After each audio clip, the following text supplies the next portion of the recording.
Olá, segunda série, tudo bem? Vamos caminhar um pouquinho aqui no realismo, na verdade, finalizar essa parte da estética realista.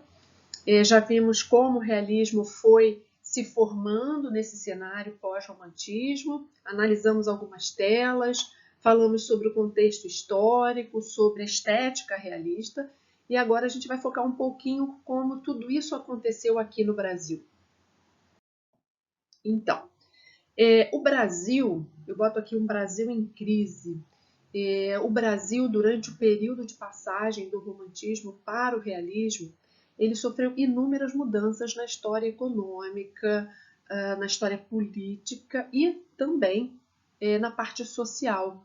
E o realismo, ele encontra no Brasil uma realidade propícia para que essa ascensão da literatura se favoreça, até porque os escritores como Castro Alves, como José de Alencar, já haviam deixado esse terreno organizado para essa ascensão.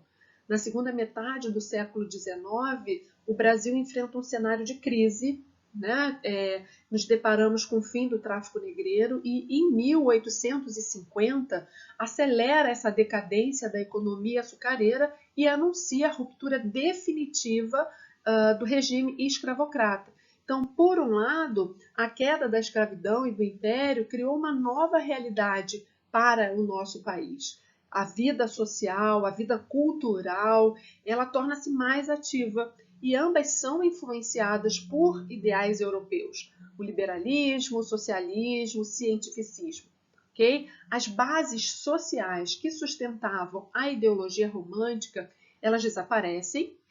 Aquele pensamento burguês que era mais conservador e que assumia o poder econômico entra em confronto com os anseios de uma classe média cada vez mais numerosa.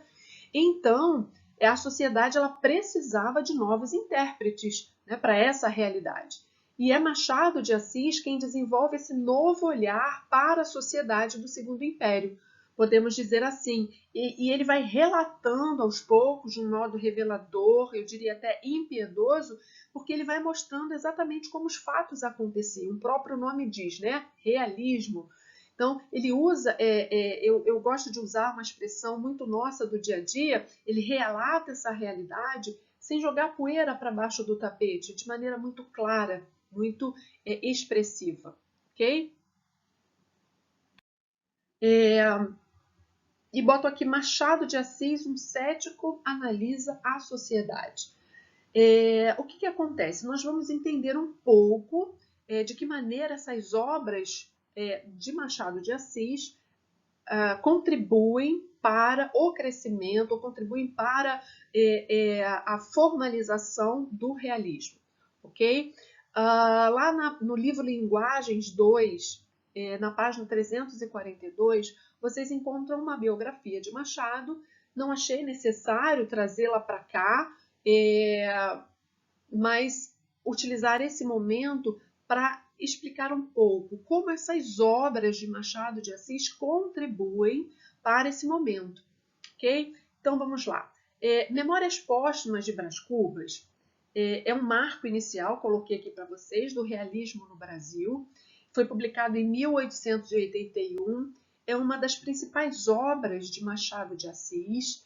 Eu diria que é um romance que é considerado não só um marco, mas por ele também ser conhecido como representante desse movimento nas terras brasileiras. Memórias Póstumas, o que é um texto póstumo, turmas? O que quer dizer isso? Né? Machado ele é muito habilidoso, ele cria um tipo de narrativa escrita por um autor defunto, que é Brás Cubas, e que depois de morto ele narra as suas memórias. Nós temos esse livro na nossa lista de livros paradidáticos. É um livro que contextualiza, que mostra para a gente exatamente toda essa parte estética e histórica que a gente vem estudando. Nós vamos trabalhar muito especificamente esse livro. E aqui o Machado ele desenvolve uma ironia, ele retrata com humor velado, diria até amargo, em relação àquilo que ele retrata. Na verdade, o narrador é um defunto. E se ele disser a verdade, quem é que vai duvidar? Olha a habilidade de Machado em criar um narrador que é um defunto. Porque nem tudo o que você relata do que é acontecimento dentro dessa realidade burguesa é aceita. Então, o que o Machado fez? Ele transforma esse personagem em um defunto, porque se ele é um defunto, quem vai duvidar dessa realidade? Olha a habilidade inicial tão já bem trabalhada dentro de um cenário em que as coisas não precisavam ser ou não podiam ser trabalhadas de maneira tão clara, ok? Então, a originalidade desse defunto, do defunto autor que começa pela ação de iniciar a sua narrativa de trás para frente.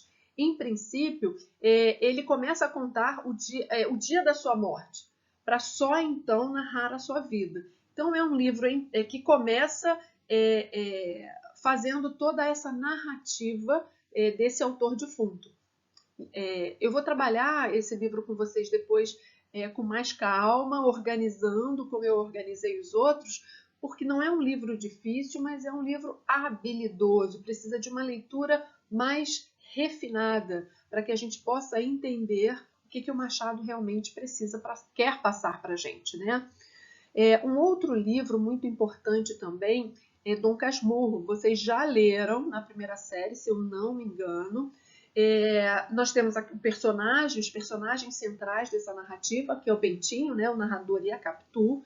E no livro Bentinho, que já é velho, ele retoma o seu passado e busca entender o que aconteceu com a vida e com o amor dele por Capitu, né, a dona dos famosos olhos de ressaca.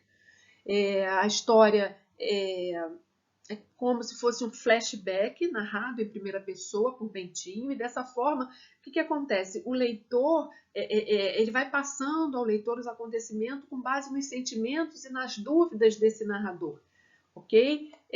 Temos um outro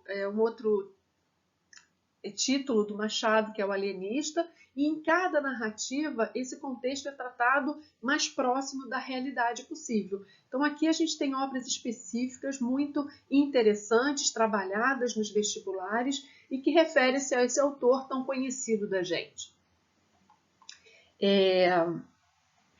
Eu trouxe aqui um quadro comparativo, fica mais fácil visualmente de vocês trabalharem essa troca de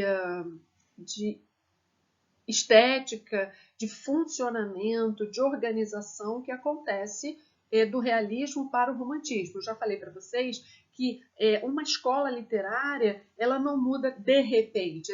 Essas alternâncias elas vão permeando aos poucos até ela se formalizar dentro da estética específica. Mas, por exemplo, nós temos aqui o romantismo, que era trabalhado em primeira pessoa, em que o eu era o mais importante, e agora a gente tem o objetivismo. Então, esse quadrinho aqui é um quadro de comparações e de alterações que vão perpassando de uma fase para outra.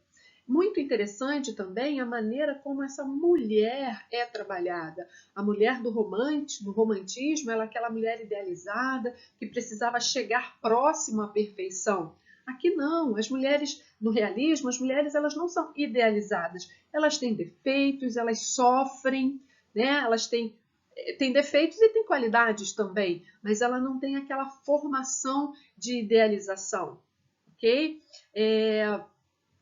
Por exemplo, a narrativa aqui no realismo, como eu comentei em aulas passadas, ela é lenta, por quê? Porque precisa descrever, caracterizar o aspecto psicológico desse personagem que representa uma sociedade de valores que são interpretados de maneira diferente. Né? Aqui no romantismo, não. O herói ele precisa ser íntegro, ele tem valores que são irreparáveis. Né? Ele é a perfeição daquele personagem que foi criado.